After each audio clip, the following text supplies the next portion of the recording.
Imagine as cenas. Nas ruas, motoristas somem de uma hora para outra enquanto dirigem os carros. Os acidentes são inevitáveis.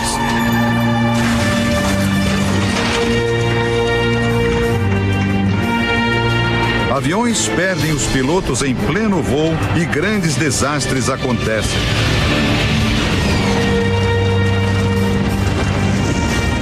Num piscar de olhos, milhões de pessoas desaparecem em todo o mundo. Seria este o cenário do arrebatamento, uma das profecias mais discutidas e temidas de todos os tempos. De acordo com a Bíblia, o arrebatamento será um evento sobrenatural, que transforma os escolhidos por Deus em espíritos subitamente transportados ao céu. Com isso, os fiéis arrebatados ficariam livres de uma série de catástrofes. Já os infiéis ficariam na terra e passariam por um grande sofrimento. Segundo a profecia, o arrebatamento vai acontecer antes de um período chamado de Grande Tribulação. 7 anos de catástrofes que terminam com uma grande batalha, o Armagedon, a disputa definitiva entre o bem e o mal. A crença no arrebatamento está presente no cristianismo e em outras religiões. O Islã, por exemplo, ensina que uma forte tempestade de vento destruirá o mundo e que fiéis muçulmanos serão salvos pelo profeta Maomé.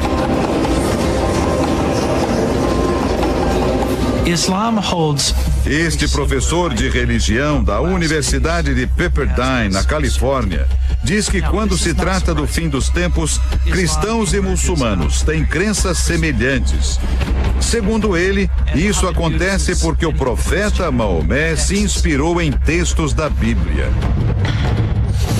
Muitos religiosos e pesquisadores tentam decifrar supostas indicações sobre a data do arrebatamento. O último livro da Bíblia, o Apocalipse, descreve grandes desastres naturais no período que antecede o fim dos tempos. São tempestades, terremotos, ilhas que afundam. O jornalista Daniel Gansel escreveu vários livros sobre profecias da Bíblia. Ele diz que a questão do arrebatamento mexe muito com as emoções das pessoas. A maioria quer ver os filhos crescerem, casarem, terem outros filhos. Por isso, muita gente não suporta a ideia de que um arrebatamento estaria próximo. Por outro lado, diante das catástrofes globais, muitas pessoas acreditam que estamos perto do fim. A profecia descreve um cenário desolador.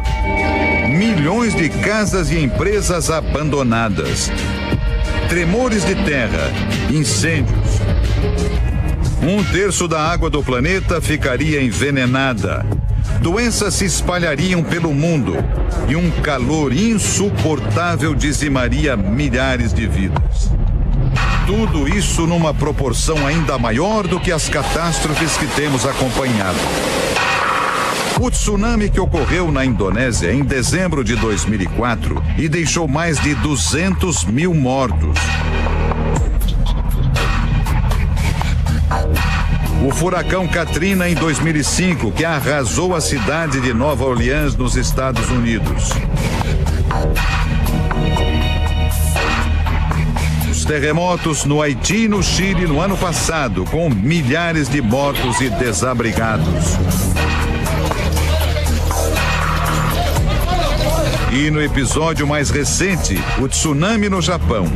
A onda gigante destruiu cidades, deixou milhares de mortos e espalha até agora o medo da contaminação radioativa. Segundo as profecias, depois do arrebatamento, o mundo entraria em colapso. Os sistemas de saúde, por exemplo, iriam parar de funcionar. Com os hospitais superlotados, os médicos não teriam sequer condições de fazer a triagem dos pacientes. Este especialista em situações de emergência explica que a palavra triagem significa reunir as pessoas em grupos de 3. No primeiro grupo estão aqueles que, não importa o que os médicos façam, não têm chance de sobreviver. No segundo grupo, os feridos que podem esperar um pouco mais para receber tratamento. E, por último, as pessoas que precisam de tratamento imediato para evitar a morte. Diante do sumiço de uma parte da humanidade, o planeta mergulharia num caos profundo. Este é o autor dos livros que deram origem a filmes e séries de TV sobre o arrebatamento. Ele lembra do caos que seguiu o blackout de 1977, ocorrido em Nova York. Diz que quem já viveu uma situação de falta de energia sabe como é. Bastam alguns dias sem eletricidade para a comida estragar nas geladeiras, o abastecimento de água ser cortado, os sinais de telefonia desaparecerem. Seria isso em escala mundial.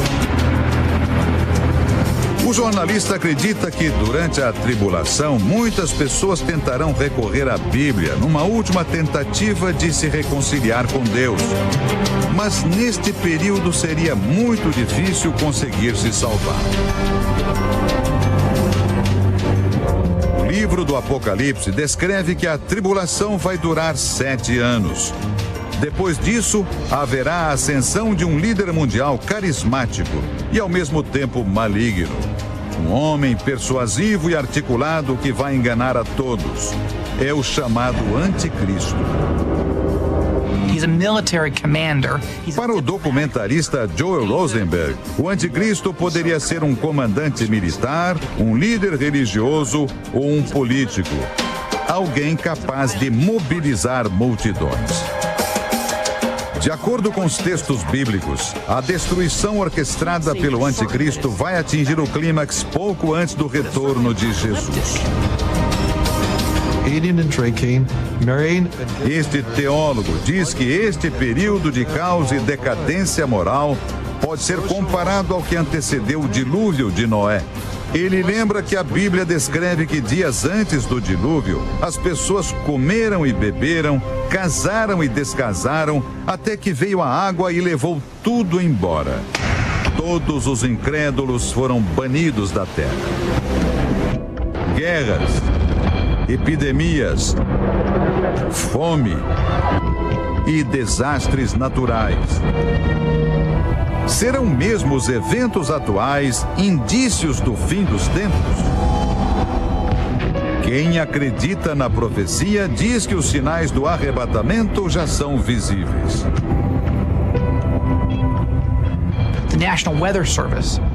O documentarista diz que as profecias bíblicas podem ser comparadas aos serviços de previsão do tempo. Para ele, os profetas são como os meteorologistas. Antecipam grandes tempestades e desastres naturais para que as pessoas possam se proteger. Cabe a cada um decidir se vai se refugiar enquanto é tempo.